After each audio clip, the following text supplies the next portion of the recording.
Doctor বলেছে তুই কোনোদিন নাকি নিজের পায়ে হাঁটতে পারবি না, কিন্তু আমি সেটা মানি না। তোকে হাঁটতেই হবে, তুই আমার একমাত্র ভরসা, তোকে হাঁটতেই হবে, হাঁটতেই হবে।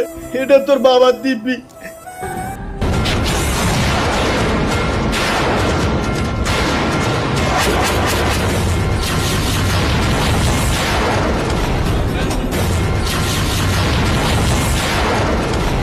হ্যাঁ বাবা, আমি দাঁড়াইতে পারছি। দাঁড়িয়ে যখন পড়েছিস বাবা, হ্যাঁ বাবা। এই নে 20 টাকা নিয়ে যা, আমার জন্য এক প্যাকেট বিড়ি নিয়ে আয়, আমার কোমরে কি ব্যথা।